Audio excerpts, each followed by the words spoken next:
Good to see you.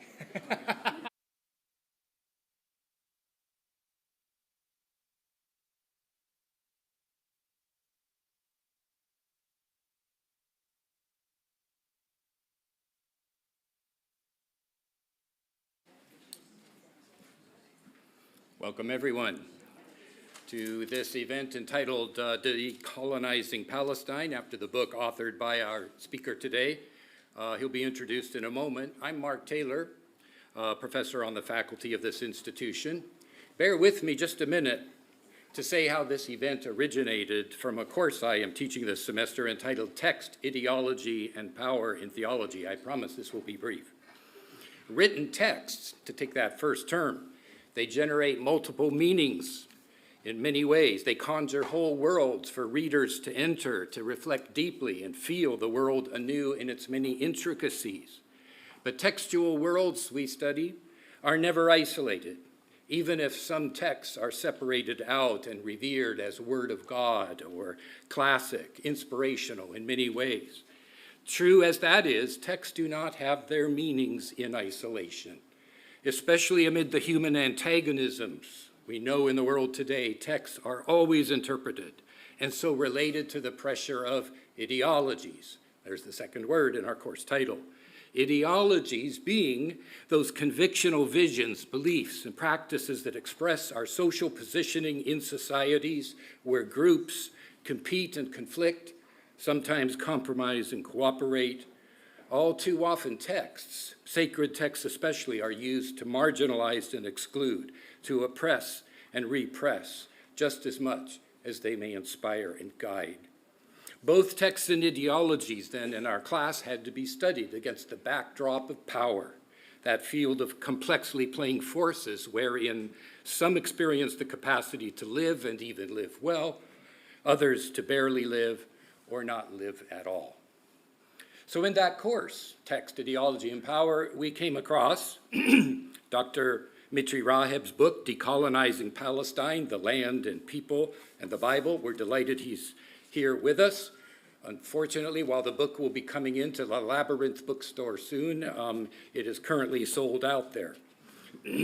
That book enabled our class, though, to examine issues of text, ideology, and power anew, through the lens of a Palestinian Christian.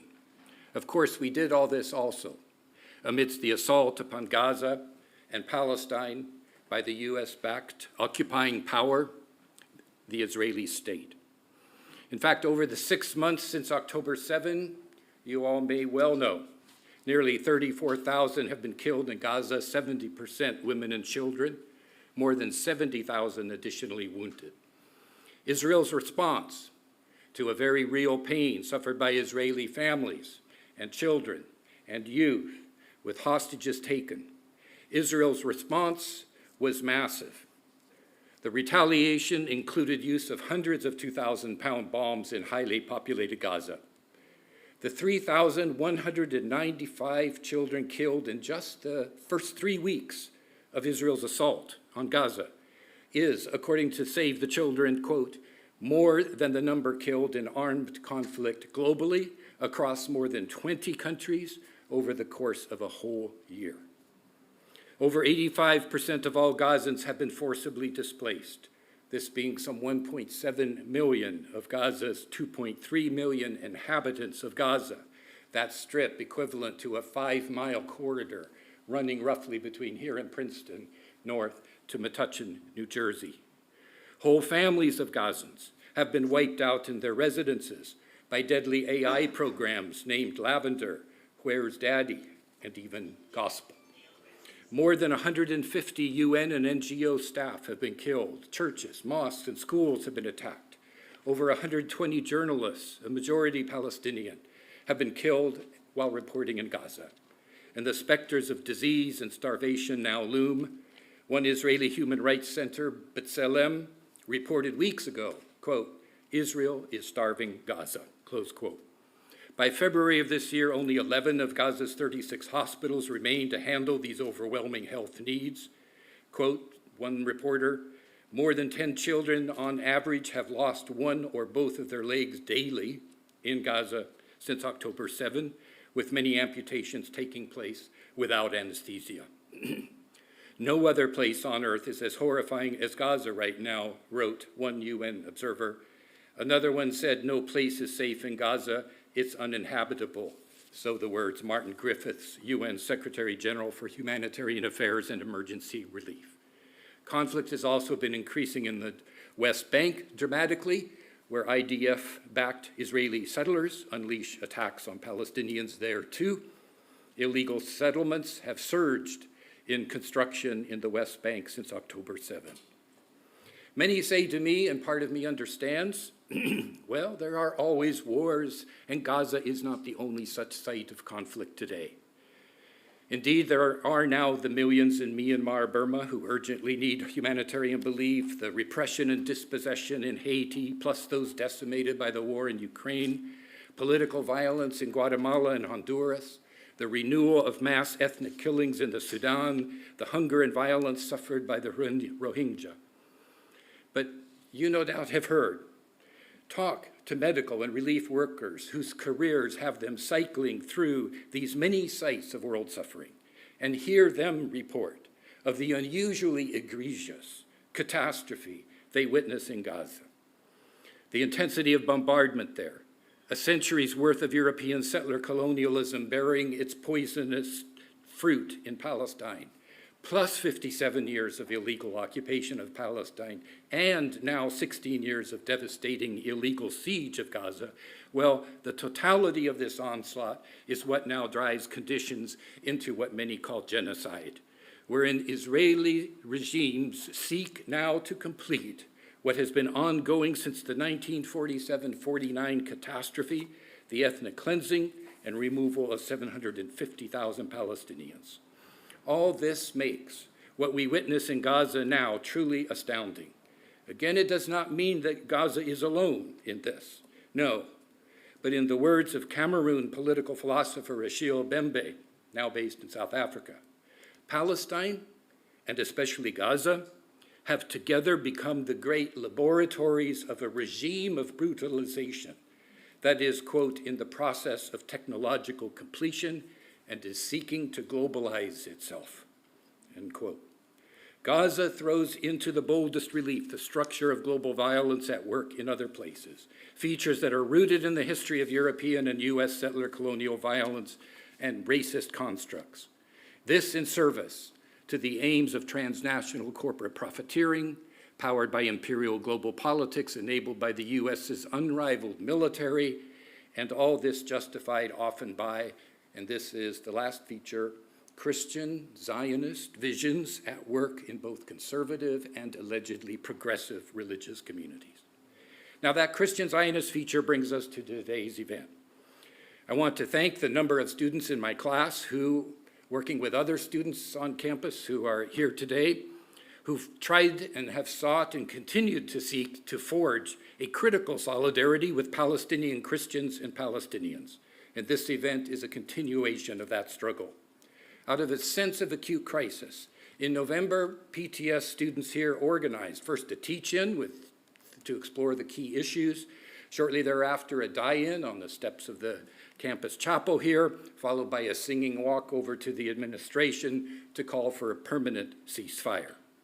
I not only thank them, but others too. I thank my colleagues for being here today, coming out for this. I thank the President's office, Jonathan Walton's office, which has been essential in providing communication and publicity for the event, and then our sponsors, the people who signed on early to make this happen, the Religion and Society Committee, the Theology Department, Presbyterian Student Fellowship, Princeton Seminary Lutherans, Episcopal Anglican Student Fellowship, the Asian Association of Princeton Theological Seminary, and Seminarians for Peace and Justice.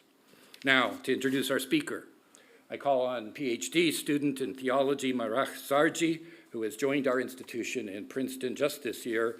Ms. Sarji is a Palestinian Christian doing her PhD in the theology department, who focuses especially on women's experiences of suffering. So I'm happy to turn things over to her to make the introduction.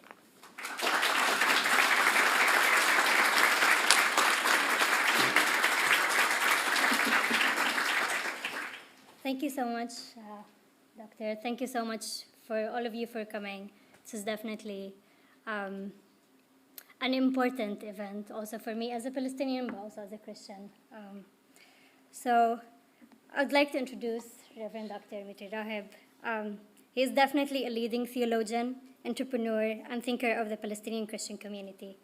Dr. Raheb holds a doctorate in theology from the Philipp University at Marburg in Germany. He is the founder and president of al-Kalima University in Bethlehem. He is a very prolific writer. Some of his most notable theological publications are Faith in the Face of Empire, the Bible Through Palestinian Eyes, The Cross in Context, Suffering and Redemption in Palestine, and his latest book, that is sold out,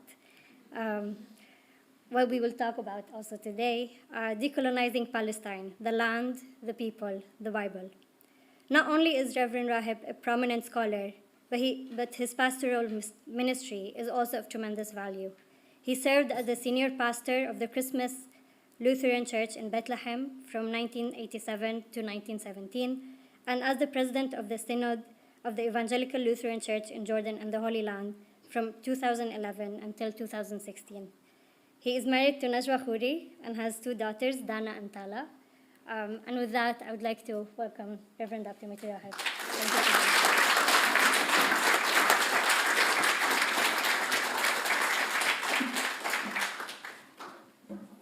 Thank you and good afternoon.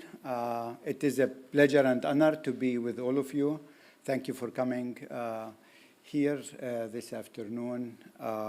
It's good to be back. I think the last time I was here maybe is 10 years ago exactly for the launching of one of my earliest books that Marah mentioned, Faith in the Face of Empire. Thank you, Mark, for this introduction. And what a better actual introduction than from Marah, the future Palestinian female theologians.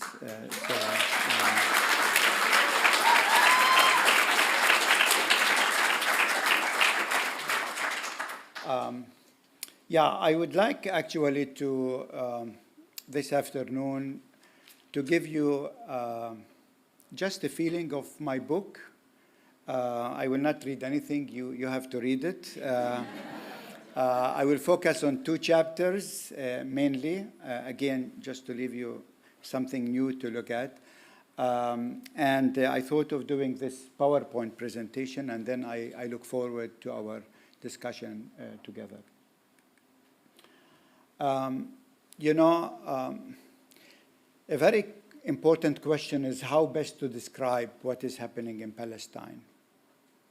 And there are, when I see how people reflect on that, often they use the word conflict as if this were a conflict between two people over a piece of land or something. I think it is very clear it is not a conflict, and I will show why this is.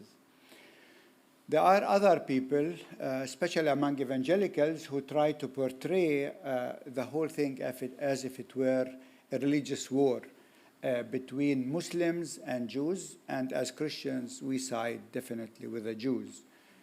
But it is not a religious conflict. And here in the media, I think all the time I hear the war between Israel and Hamas. But actually what's happening is not a war against Hamas, it's a war against the Palestinian people, full stop. And one word which I really hate is the word complicated. And I hear this all the time when people want to avoid naming things by name. They say it's complicated, which means it cannot be solved. Nobody can comprehend it. But it is not actually that complicated. Interestingly enough, I never ever heard the word complicated in connection with Ukraine.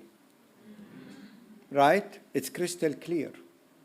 It's occupation. But when it comes to Palestine, things become complicated because people really don't want to name things by name.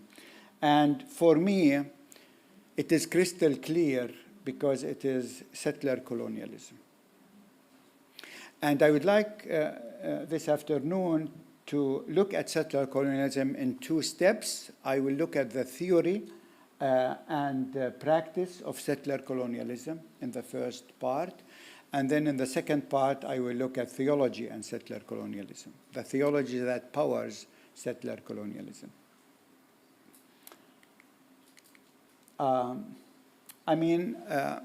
The theory of settler colonialism, interestingly enough, Palestinian Christians, mainly Palestinian Christians, interestingly enough, started describing what's happening in Palestine 100 years ago as settler colonialism.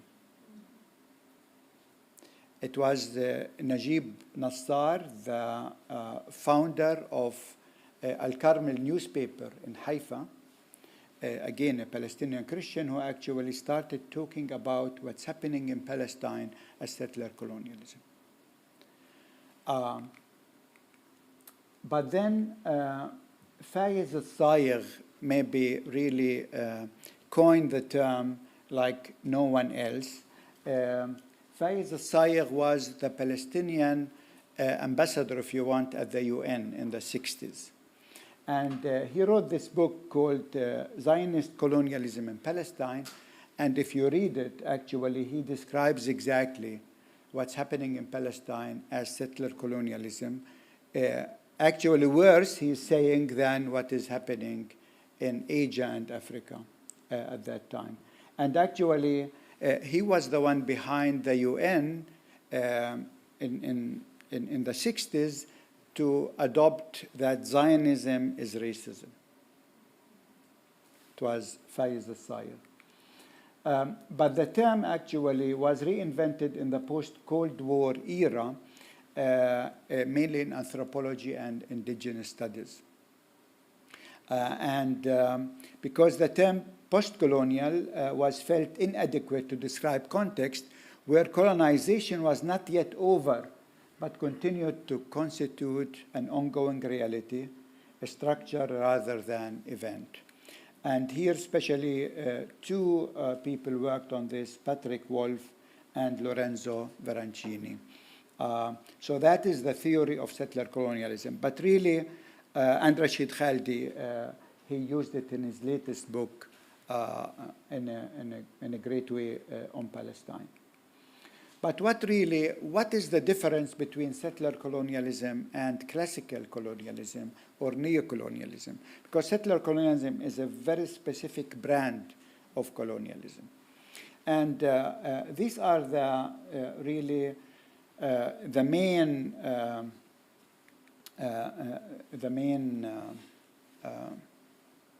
ideas behind settler colonialism. So settler colonialists go to a country to settle for good. So this is not something that they go there and with the intention to exploit the land and then to go back home. No, they go there with the intention to settle permanently, exercising state sovereignty and juridical control over the indigenous land. And this is important, ultimately, with the aim of replacing and eliminating the native people. So the idea is not to share the land with the native people, but to replace the native people. The second important element of settler colonialism is that in this ideology, the settlers, they become like the native, and the natives, they become aliens at home. To give you just an idea about that, I mean, I had an American old lady visiting us in Bethlehem, and she toured around, she saw the wall and the settlements and so on. And then she, when we were having a debriefing, she said to me, you know, I don't understand because what's happening, because God told the Israelites to be nice to the strangers. In her thinking, I was the stranger. I said, you know, I have no problem to be nice to them, but I'm not the stranger. But that is part of settler colonial ideology. And this is what you hear all over and over again by Israeli, who tried to sell themselves as being the indigenous, the native of Palestine. Another aspect of settler colonialism is the land is described, and you know it from this context, I think, better than any other context. The land is described as terra nullius, empty, barren land that is just waiting to be discovered, to be cultivated, but actually to become the private property of the settlers. Again, you know it here with the doctrine of discovery. I think I don't need to go much into that. Now, to do that, the native people are depicted with all different racist terminology. They are the savage, they are the violent, they are the backward, they are the terrorists, while the settlers are portrayed as the civilized and brave pioneers. Again, I guess you know it from this context. And to defend the settler private property from the savage, a police state has to be created and is granted extraordinary power over the native people, including power of their civil affairs. And so just to try to summarize it, in settler colonialism, it's all about geography and demography. So settler colonialists, their intention is to occupy all the geography while eliminate as much as possible from the native demography. That puts it just in two words. And in this situation, apartheid became actually a transitional mechanism for this elimination of the native people.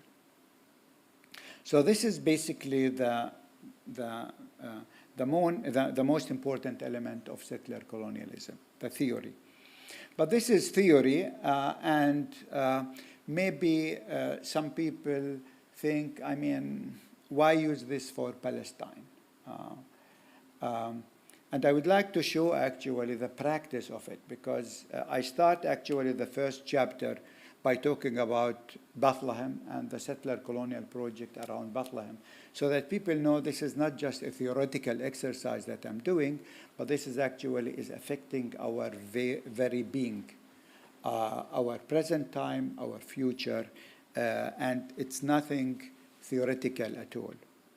And here in the book, I try to show 5 stages of the settler colonial project called Israel. And the first stage actually started in the empire, because settler colonialism is powered by the empire. It started with the British Empire, and it continues now by the American Empire. And I look especially at Lord Shaftesbury, who was a British lord, very powerful in politics, but also in the church. In fact, he was the president of a society that wanted to convert Jews to Christianity.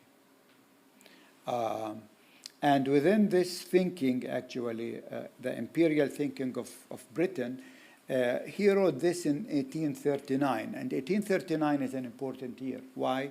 Because in 1839, the European powers came to aid the Ottomans to push out Ibrahim Pasha from Egypt to actually control the whole of Syria. And so basically now Europe had a say, political say in Palestine. And so he wrote, "The soil and climate of Palestine," and this is in the newspaper, it's not like in a letter or something, so he was very public about it.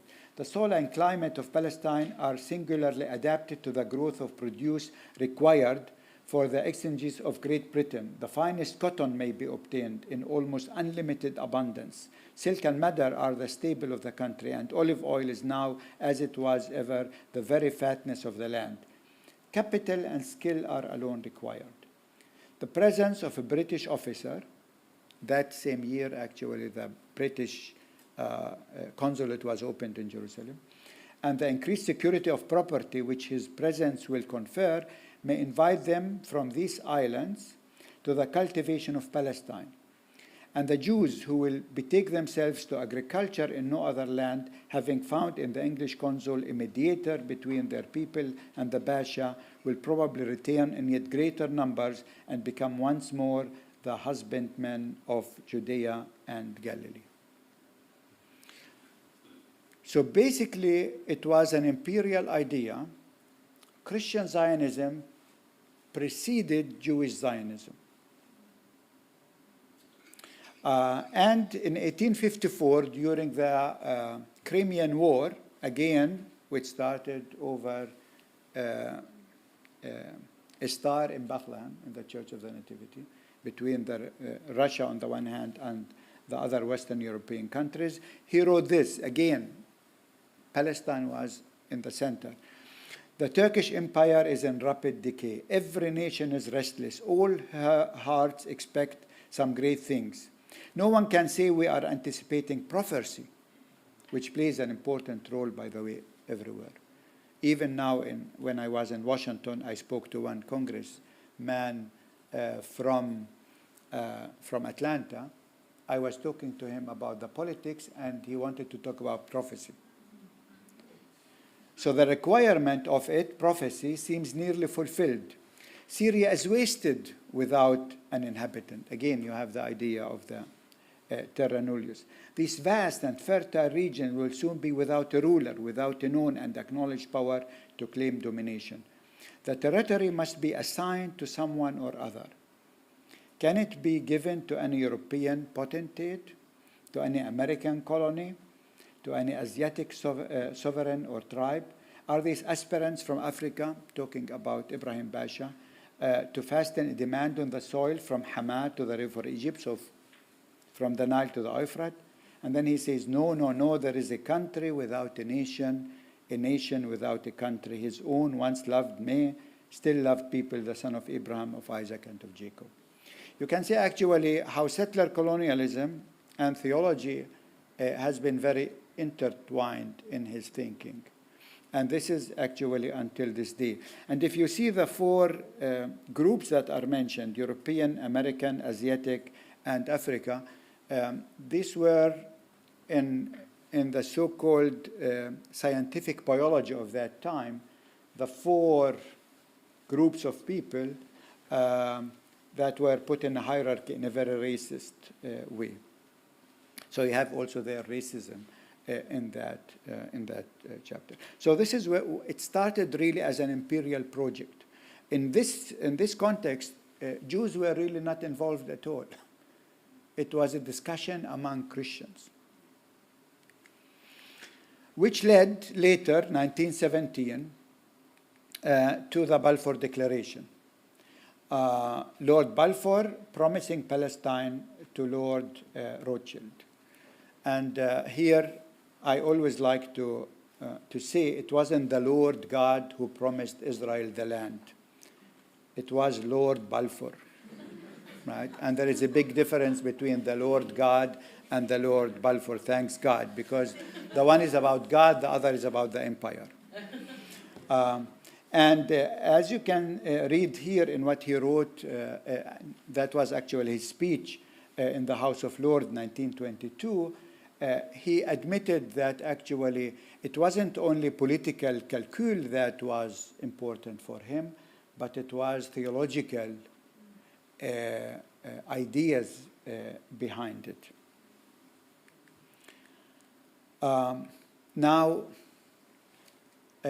So this kind of, this idea to settle in Palestine was taken by European Jews because they felt treated as outsiders, not as Europeans. They were looked at actually as outsiders, as aliens, though they were Europeans.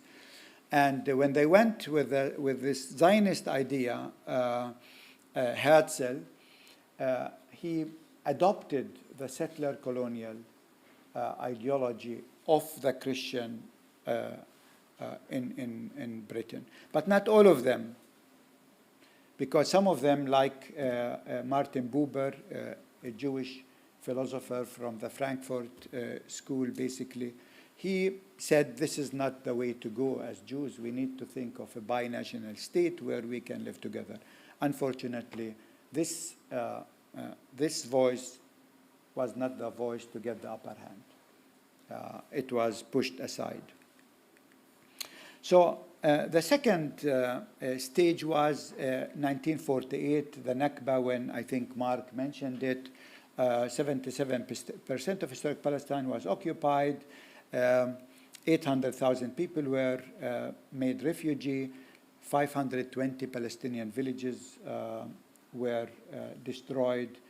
And the problem is that state was given a biblical name, Israel, which again actually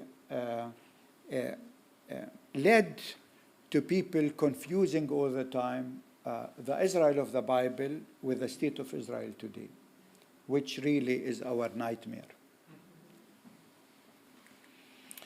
And here, very interesting. So 1958, when Israel was celebrating its 10th anniversary, Ben-Gurion, the first president of Israel, how to celebrate this? He called, believe it or not, for a Bible study group at his home. He invited the military generals like Moshe Dayan, the archaeologists, some of them you will study them maybe here, Aharoni and others. He invited rabbis, and he invited Christian archaeologists like Albright, you know, the American archaeologist Albright.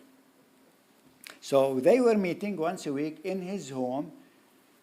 And which book did they choose to read? The book of Joshua. And the discussion between them during these Bible study groups was, do we need to conquest the land and then settle it down, or do we settle it down and then finish the conquest? So for them, actually, Ben-Gurion thought he is the new Joshua. You know, like we say, Jesus, the new Moses, it was, he saw himself as the new Joshua. And in fact, not only him, Dayan, who in 1967 actually led the occupation of the West Bank, he saw himself as Joshua and saw in Ben-Gurion as Moses. And so in 1967, actually, Israel occupied the rest of Palestine, of historic Palestine. And again, if you see all the biblical connotation used in that year, you can see that, this confliction between theology and politics. The name of the war, 6-Day War, which I never use because it's a colonial terminology. It means God finished creating the world in 6 days, and in the 7th day he rested. And so they said, basically, we finished the job. They did not rest, and they did not help us to rest since then. And then they started talking about the West Bank being Judea and Samaria, which is, again, biblical language weaponized for political ends. And after that year, a new leadership model emerged in Israel of the rabbi politician to replace the more secular politician.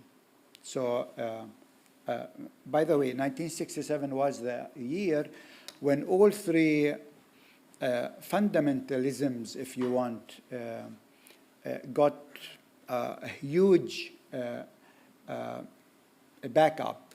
Christian Zionism, and I will come to that, Islamic fundamentalism, and Jewish Messianism. All three actually are the products, especially of the year 1967. And then, came Oslo, 1993, where we thought peace is coming. But unfortunately, and this is because of the changes, we saw that area, South Africa ended apartheid, and the Berlin Wall came down, and so we thought also peace is coming to Palestine. But unfortunately, like in North America, during the time since 1993, more native lands were taken than even before, which is again something, from this country, while they were, while the generals were negotiating with the native people, they took all of the west side of the United States. And so this led to the colonization and Bantustanization of the West Bank, what they call Judea and Samaria. And just to give you an idea what this really means, you can see it in this map, where you can see in 1882 just one Jewish settlement, and now how it's like a cancer growing, and Palestine is vanishing. But to give you a closer look at the West Bank, this is the West Bank. I'm not talking about Israel, okay? Everything you see here in violet, actually, is under Israeli military control. And everything that you see in turquoise, these green spots, are Jewish settlements built on the West Bank. And if you look carefully, let me see. If you look carefully, you can see two vertical sets of settlements and three horizontal sets of, which makes a grid, right? And the idea actually behind this whole policy was copied from South Africa. The late Israeli Prime Minister Sharon went to South Africa in the 70s, late 70s, to see how the white there are controlling the blacks. And he came back with this idea: we need to create this grid and put the native people in Bantustans, basically. And you can see Bethlehem is one of these Bantustans. So I will look now at this section, which is Bethlehem, where I am from, just to give you an idea what settler colonialism, how it really works.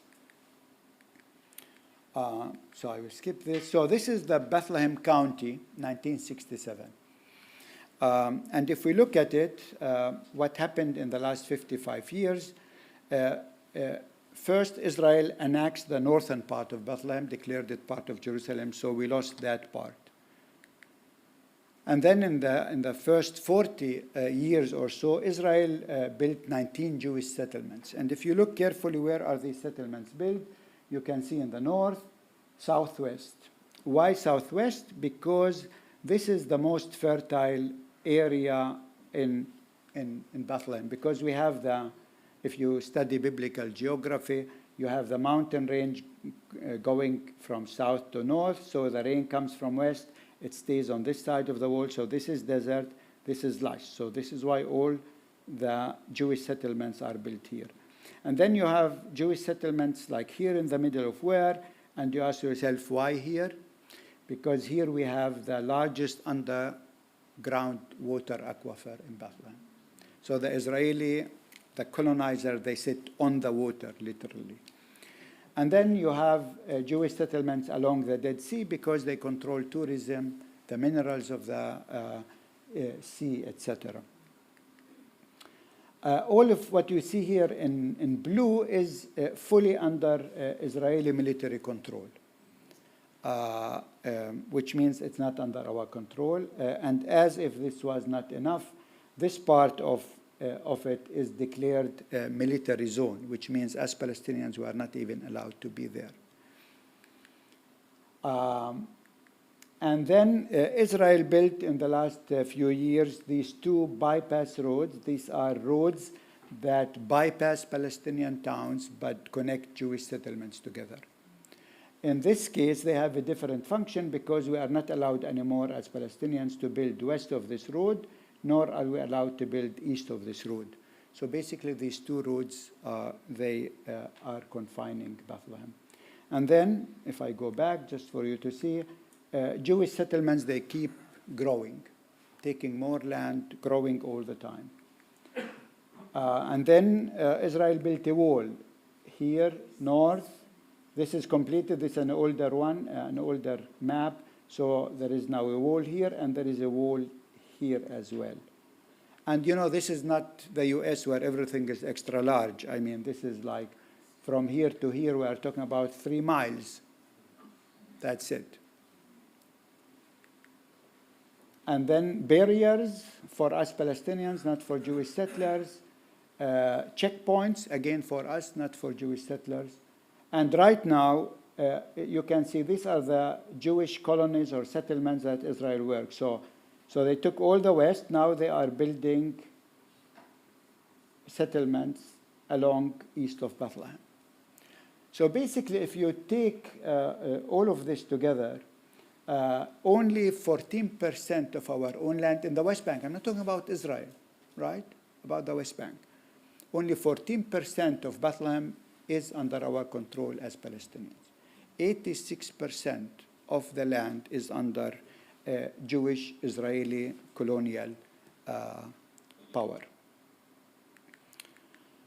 So, and the last stage was sealing the settler-colonial project, especially this accelerated after the Trump era. Again, you can see the power of Christian Zionists when the U.S. inaugurated the embassy in Jerusalem. They invited 2 pastors, Christian pastors, to say prayers. John Hagee and from San Antonio, and Jeffers from Houston. And the new government in Israel, since 2 years under Netanyahu, this is the first sentence in the agreement between Netanyahu and the other parties. It says, these are the basic lines of the national government headed by me. The Jewish people have an exclusive and unquestionable right to all areas of the land of Israel. Now, the land of Israel, in Hebrew here, Eretz Israel, is basically historic Palestine. So it's only Jewish people have exclusive rights. So I don't have right to be there. So I'm tolerated until they will be able to get rid of me. Again, think of eliminating the native people. And it continues, the government will promote and develop settlement in all parts of the land of Israel, again, historic Palestine, in Galilee, the Negev, Golan, Judea, and Samaria, which means Bethlehem. And actually, this last week, Israel confiscated the largest portion of land ever from the Palestinians. So this settler-colonial project continues. Which actually, if you want to do that, again, as I said at the beginning, you have to create an apartheid system. And all human rights organizations, beginning by the Jewish human rights organization that Mark mentioned, B'Tselem, to Human Rights Watch, and others, all of them have described the situation in all of historic Palestine, not only in the West Bank, as apartheid. Mark talked about Gaza, because for me what's happening in Gaza, again, is not a war against Hamas. The idea was, because right now there are 6.5 million Jews in historic Palestine and 6.5 million Palestinians. And for a settler-colonial project, this is a nightmare. Again, think of the geography and demography. So actually the ultimate goal of the Gaza war was, the hope is to get rid of the Palestinians in Gaza, thinking if they bomb Gaza, they will all fly to Sinai. Now this didn't work out, because Egypt actually refused to let people leave Gaza to the Sinai. So what do? You have to make life there unlivable by destroying the whole infrastructure so that nobody can survive, even if they have the most national feelings. If they don't have water, if they don't have electricity, if the sewage system is destroyed, all the schools, 84% of the schools destroyed, 100% of the universities totally destroyed, 33 out of 36 hospitals are destroyed. What do you do there? So it will be voluntarily displacement. This is why, if you listen carefully, what Blinken always says, the US is against forceful displacement. But if you destroy everything, people will on voluntarily basis leave. So this is what's really, so this is the last chapter of settler colonialism that is happening in Gaza and, by the way, in the West Bank, as I showed you as well. This is actually our campus in Gaza before and after. In fact, during Holy Week, we thought until 3 weeks ago that we were spared. All other universities' campuses were destroyed. We thought we were spared, but that was Israel's gift to us during Holy Week. They destroyed the whole campus.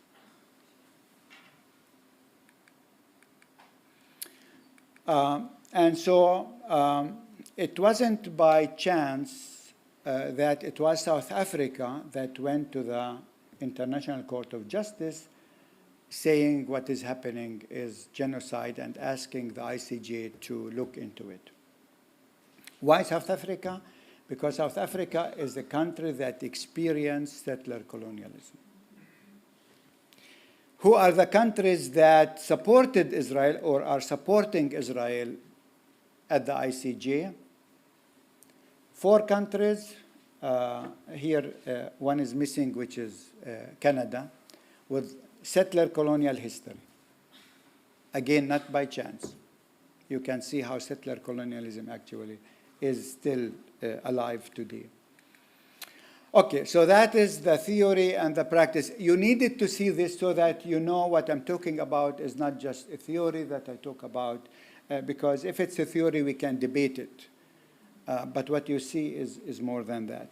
Now, the problem actually is that settler colonialism is enabled by the hardware, all of these toys that Israel gets for free from the United States, the F-35 and F-16, and from Germany, the submarines, and so on. More dangerous than the hardware is the software. And the software is provided by Christian seminaries, hopefully not Princeton, but many, many Christian seminaries worldwide. And I will say a bit more to that. So I'm really interested in the software, in the theology that powers this kind of settler colonialism. Because settler colonialism is really so bad, but once you have a theological overcoat over it, it becomes something very good. Something we need to support, because God supported it. So, I think all of us here in Princeton, we know about these crazy evangelicals, right, who supports the state of Israel, like John Hagee, you know, Christians United for Israel and others.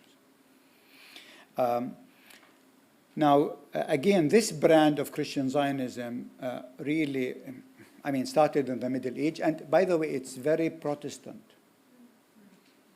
Catholics are much better off. They don't have this kind of settler colonialism, except for Vice President Pence, who is a Catholic evangelical, which I'm not sure what that means. But and so really, especially after 1967, this group became very powerful for many reasons. One is the war gave a boost to this brand, as I said, because Israel was branded as biblical Israel, but also because you know, these nationalist Christians in this country thought that it's a shame that the U.S. lost the war in Vietnam, But Israel won the war in the Middle East against all Arab countries, and this would not have been done by just human power. God was fighting on the side of Israel. Some of them saw angels in that war fighting with Israel. And so this was like the proof of the divine election of Israel, the state, and for the American, it was the American Jeremiah.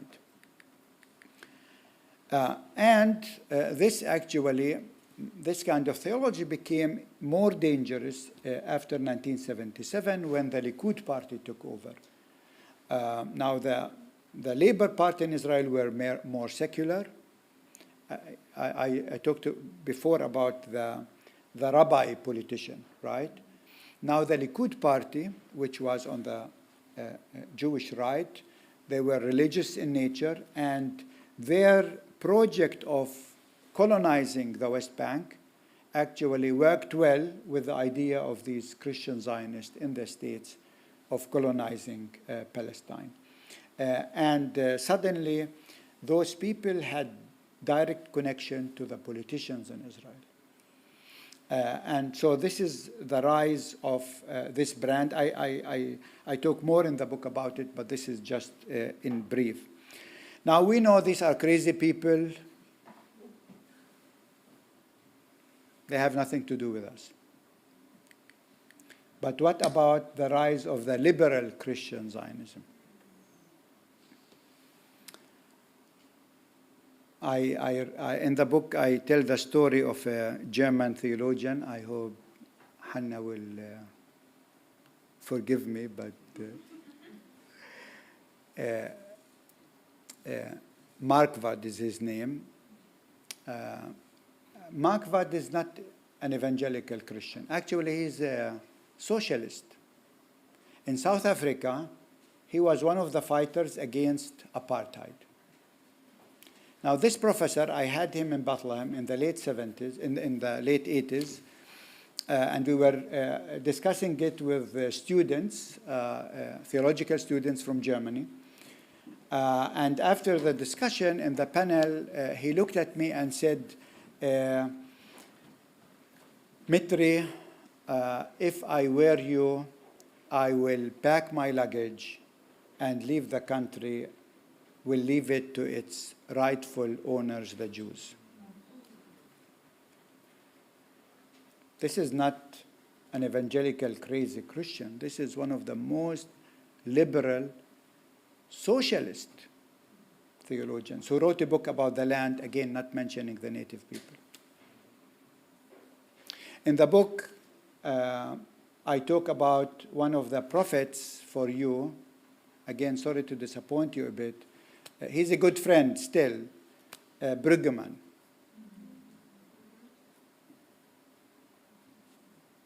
I asked the question, how could an American liberal theologian write a book about the land without talking about the settler-colonial project in this country? Right? So this is the blind spot.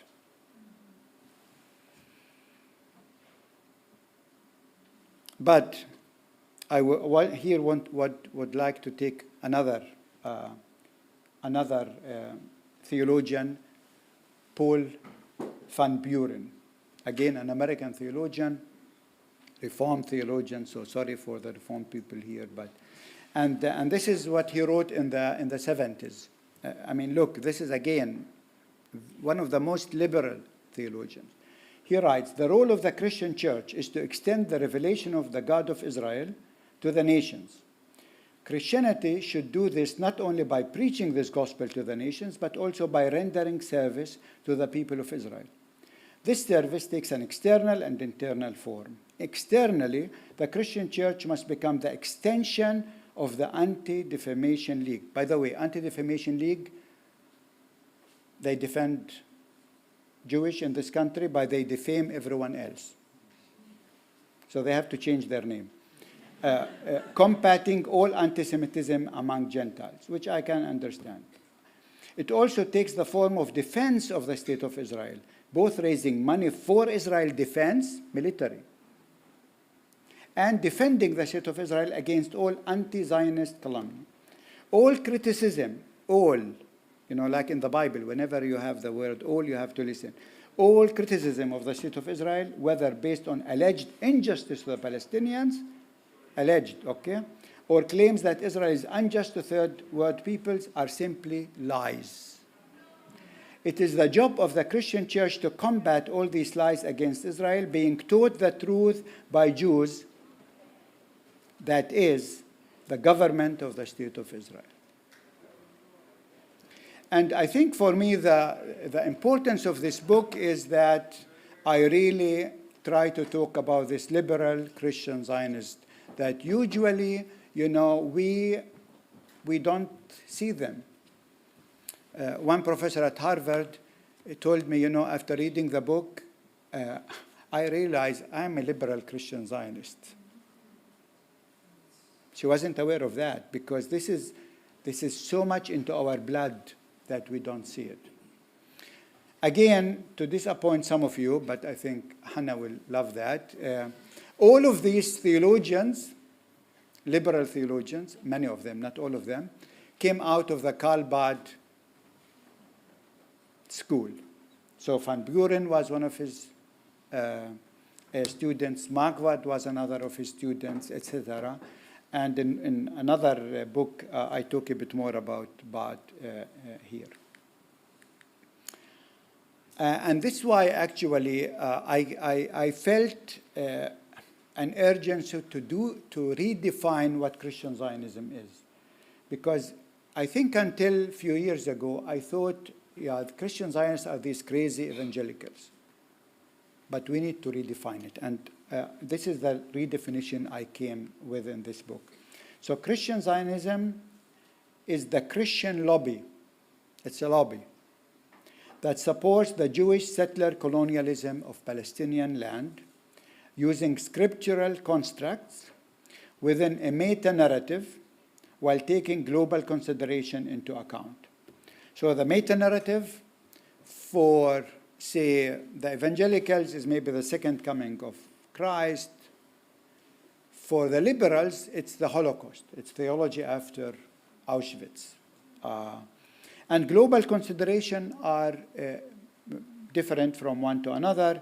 For example, Marquardt, I discovered his local consideration was actually that he served in Hitler's army. And so now he's trying to make up for that. Van Buren was hired by a Jewish center in Jerusalem called the Hartman Institute. All Christian theologians who came out of the Hartman Institute actually are liberal Christian Zionists. Stendhal in Sweden, again, another good friend of mine. Again, you see that software at work with all of these, but in a very sophisticated way. That's it. It's not, like these crazy evangelicals. So what does this mean, this new definition? What does it imply? First, the definition is less focused on the biblical discourse of Christian Zionists, which can vary considerably from literalist to post-Holocaust theology, from very conservative to liberal.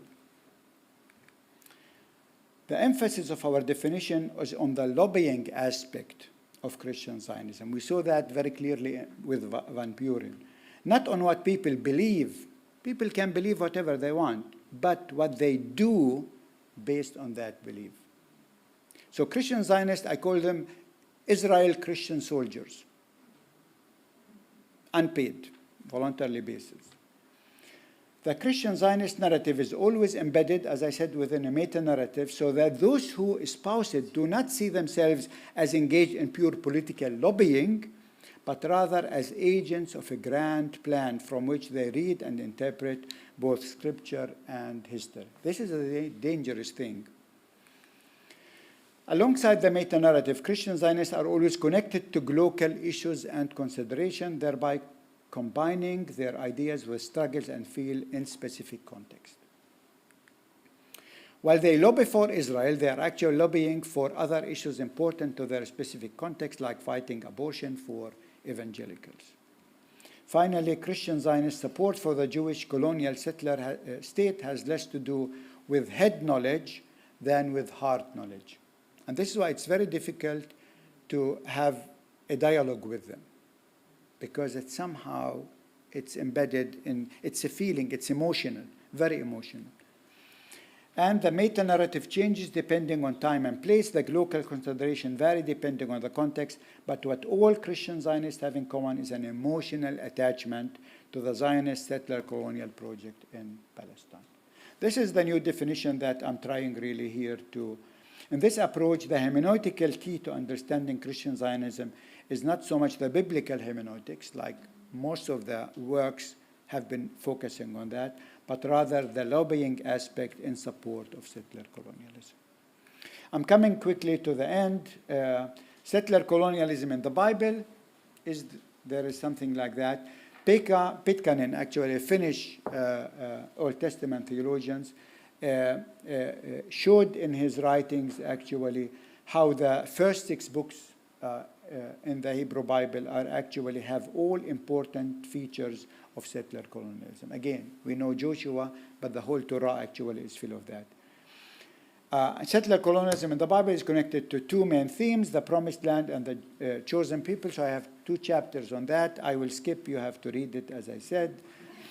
But they are weaponized against us, but it's very important to study the reception history of these ideas worldwide.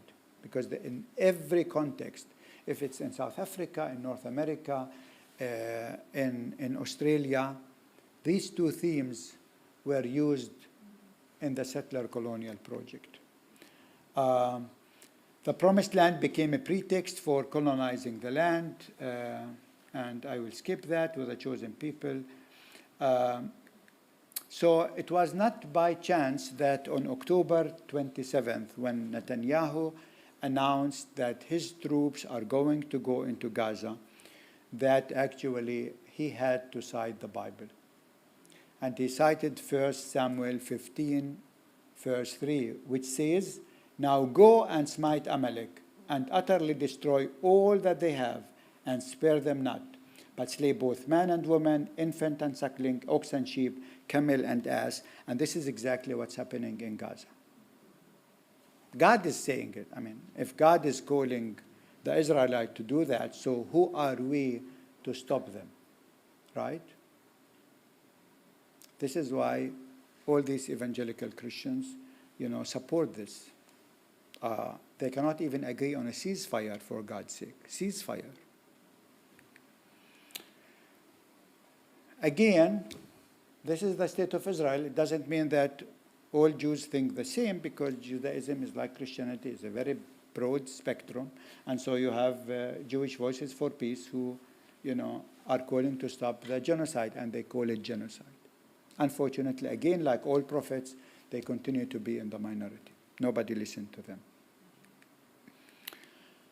So the last slide, the question is,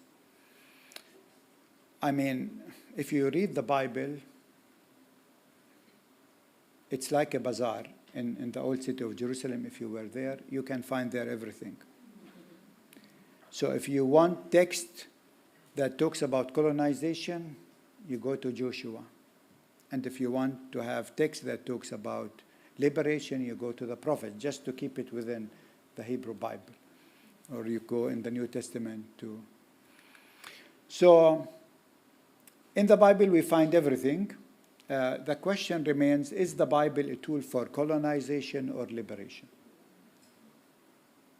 I think this is the question that we all are struggling with. As I said, you find there everywhere. What we find in the Bible says not so much something about the Bible, but it says more about us. What you look for is what you find, unfortunately. This is, so we need to look into that. It doesn't matter if you are a Jew or a Christian, you will find there what you are looking for. So let's together decolonize Eurocentric theologies, dismantle or settler-colonial structures, and work towards a land that is shared equally, a society that is inclusive in nature, and where faith is a source for liberation and innovation. Thank you very much.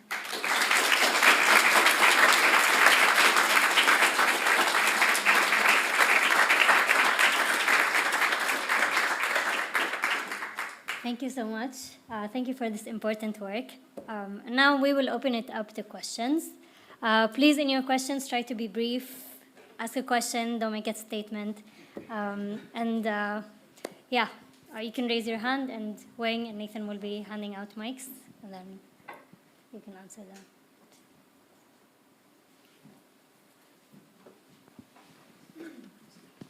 Test. Oh, hi. Should I stand up? I'll stand up. Hi. Thank you so much for coming back to give this talk, because I was here 10 years ago for the Faith in the Face of Empire, and was critical in bringing me back to the book. And now I'm happy that I've found a kind of a biblical home at the African Methodist Episcopal Church in Wetherspoon Street in Princeton.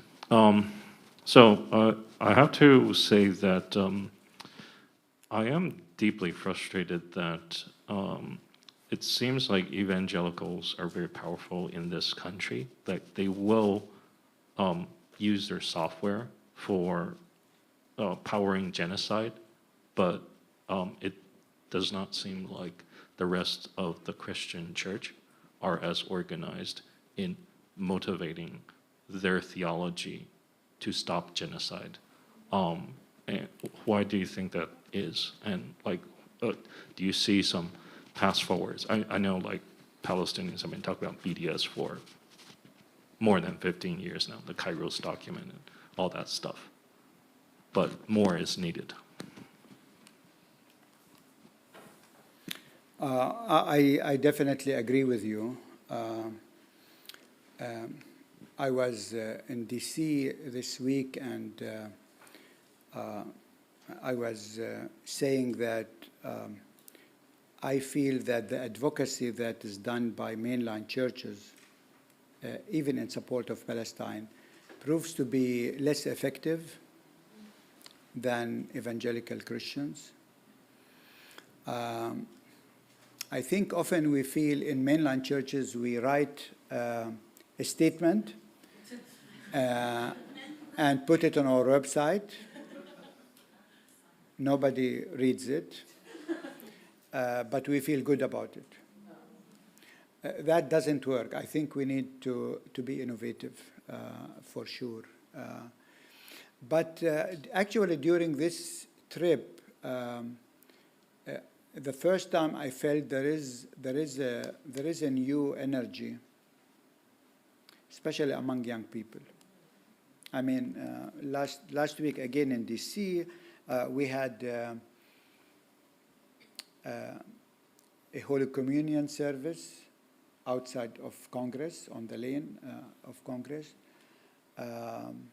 I spoke there, and I wasn't aware that the students afterwards, after having had the communion, will go to Senate and sit in there, and all of them will be actually taken to jail and prisons for Palestine.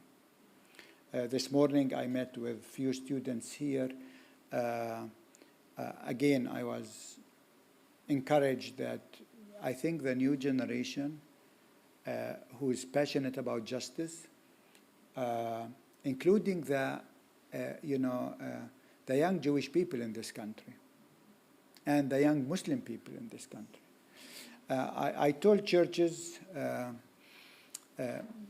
2 weeks ago that on a Zoom, I think as Christians we need to be humble and learn from Muslims. I think Muslims are the best organized right now. And Jewish Voices for Peace and others. I think the Christians are still doing business like usual, but I think we are not living in times where we can do business like usual.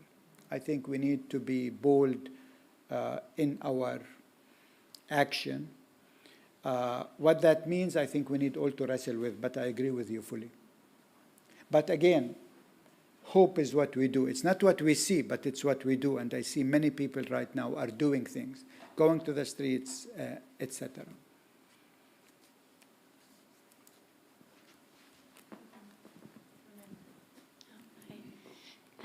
Thank you so much for this fantastic talk. I just have one question relating to the first stage you described in the talk, and at the end of the stage, starting with Lord of Shaftesbury, you said that there were some Jewish voices like Buber emerging, and that they were, so why is it that they were not able to have more influence, and are there some remnants of these ideologies or these ideas in the present that could sort of be resuscitated and work with? And the second and last question is about the meta-narratives. So about Germany and the UK, I would add France. You mentioned the sort of after Holocaust moment and the guilt. And I wonder whether there's also a third, which is really Islamophobia, and especially as pertaining to Gaza, this idea that all the inhabitants of Gaza are complicit of Hamas and are sort of guilty because Muslim, and that sort of extends to then the broader Palestinian population. And you know, a lot of Christian Palestinian friends, sometimes they complain because they're like, oh, they think we're all is Muslim, and so the sort of becoming hegemonic of Islamophobia in Western Europe is, I think, also very powerful. But thank you so much. Yeah, thank you, Nadia. Definitely, Islamophobia plays a big role in all of this, definitely. But also, I think what Said called Orientalism plays a role. Arabs being not kosher enough.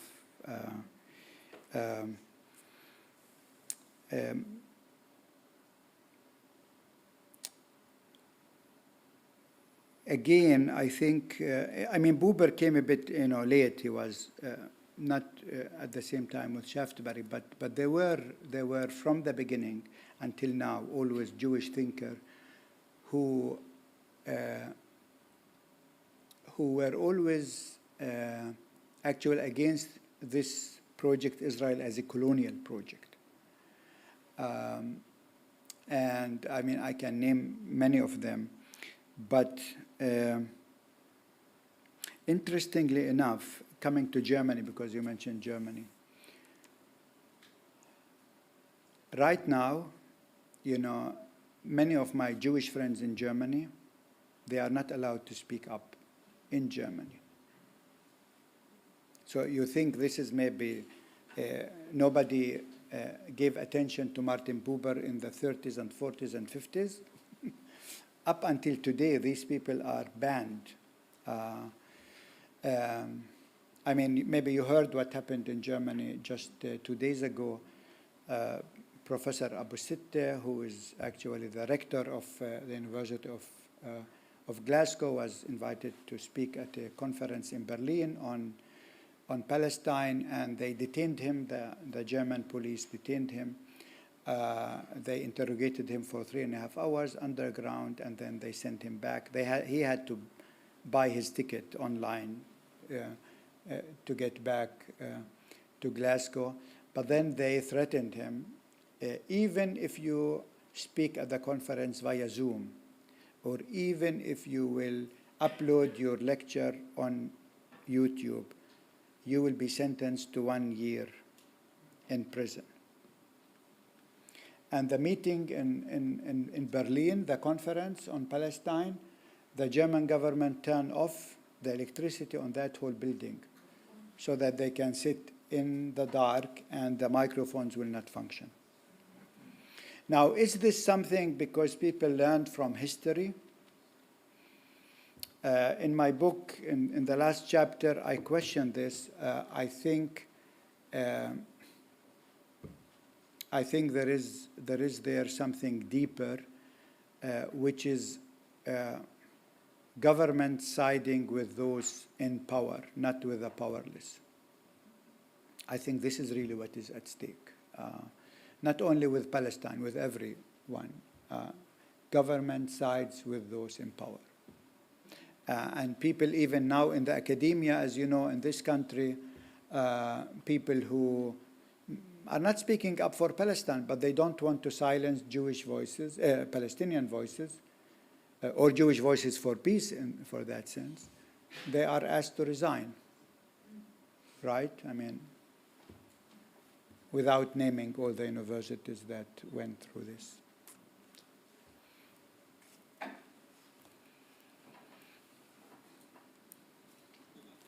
Thank you so much. And I just want to give a shout out too to young people who really have stepped up on this issue and who firmly place Zionism within the context of white supremacy. Because if you ask me, that's at the heart of the liberal Zionist movement, is a refusal to really investigate the white supremacy that is contained therein. So I am just thrilled by the way young folks are really stepping up and have no trouble whatsoever with that. My question for you today is about the future. And I'm curious, I'm hearing like, again, liberals floating out again, oh, the two-state solution. And I'm curious if you think that is any kind of viable possibility for the future, or if you would support one state for everybody, or if you even have a different vision for the future. May I add one part on that? That's a great question, thank you. I think in the epilogue, it talks about Palestine, I could be getting this wrong, but not ready for a one-state solution. Not saying that I encourage the two-state solution, but in the text it does say that Palestine isn't ready for the one-state solution, and there's like a Swedish government system that should be implemented or something like that. I could be mistaken, but yeah, if you can add on top of that question on the one-state solution too. Yeah, you know what I'm saying, I think also in the book is, it might be too late for a two-state solution, but unfortunately it's also too early for a one-state solution, because the international community has a consensus on the two-state solution. That will take us maybe a whole generation to change. You know what I mean? But whatever, and this is why Palestinians sometimes, you know, we like to fight, two-state or one-state. I think it's waste of time to fight about it, because what we have is apartheid. And irrespective if we have two states or one state, we need to think of the settler-colonial aspect of geography and demography.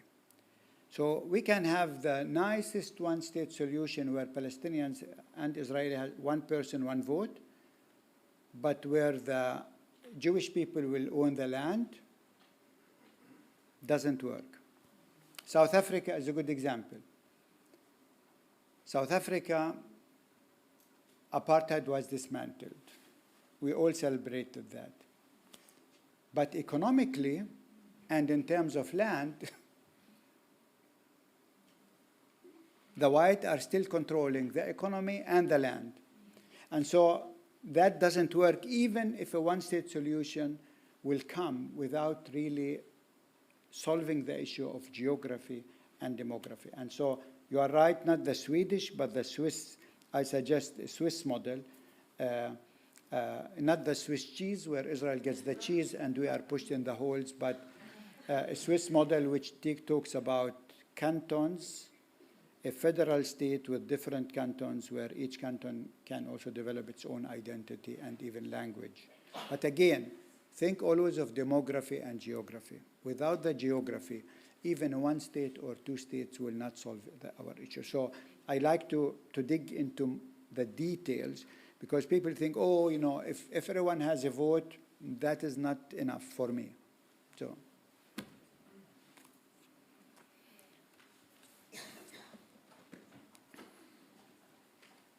Hi, thanks so much for being here again. I am part of Seminarians for Peace and Justice here on campus, and we've been trying to push for endowment transparency and divestment here on campus. I was wondering if you could say a little more about the impact that institutional divestment and even personal divestment from the military-industrial complex and weapons manufacturing has in day-to-day and just the general genocide going on?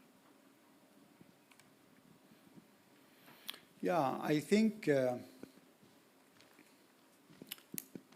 this is a very important question.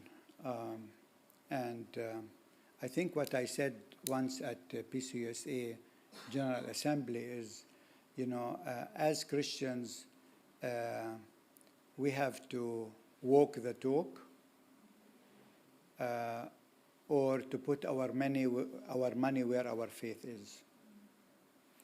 And so this is a very important question. And it's not only related to Palestine, related to so many other issues.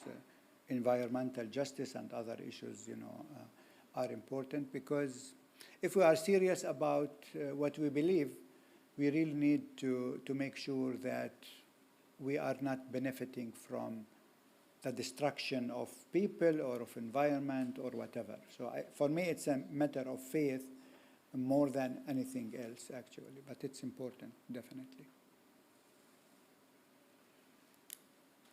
I think we have time maybe for one more question. I have 4 minutes, and I hate to end with a whimper, but it's sort of it's about your book and whether or not you treat Reinhold Niebuhr among the liberal Christian Zionists, because he very much was an architect of liberal Christian Zionism, but in a very different way than Van Buren. He didn't weaponize the theology as much. It was a kind of more realist assessment leading towards the two-state solution. So if you have any thoughts on Niebuhrian strands, which I think are more dominant than the post-Holocaust theologies in at least the kind of DC-oriented Christian Zionists. No, you are exactly right. Unfortunately, I'm not expert on Niebuhr, but this is, I'm planning, if there is a second edition, I was thinking of that, because, he played maybe a much bigger role than anyone else, in this country, definitely. Thank you. We can take your question, and then I think... Hi, thank you for all this. I'm just actually really curious about who do you think is modeling support well? Who should we be looking to emulate? Are there power structures that are doing this well? I don't know. Or is it not existing yet? In Sunday school, the answer is always Jesus. Yes. Jesus is the answer, yes. But I mean, in terms of governments, if I'm thinking of government, again, I come to South Africa, being, courageous to do the steps. I mean, for them, it's not an easy step. But they went to the ICJ, calling the ICJ to investigate the genocide. Now even Ecuador, who is taking Germany to the ICJ, being complicit in the genocide. I mean, these are small countries who are dependent on financial support from so many other countries, and yet they are taking, because they experience settler colonialism themselves, and so they have this compassion with everyone else. And as I said before, it's really the young people everywhere that I see them pouring into the streets in hundreds of thousands in terms of. This is yet not enough, to convince the governments because of the power structures, but I feel, there is an energy there that was never as clear as it is now. And for me, Gaza actually is like a magnifying glass. Gaza helped us see things much, much clearer than before. And I think we need to build at that. And this is why theology after Gaza, it's not going to be like theology before Gaza. In fact, we are having a conference in May in Istanbul. Mark will be there with many other scholars from all over the world to talk about theology after Gaza. So that's the next step. And all of you are part of that theology after Gaza. It's not me, it's all of you. So thank you very much for coming.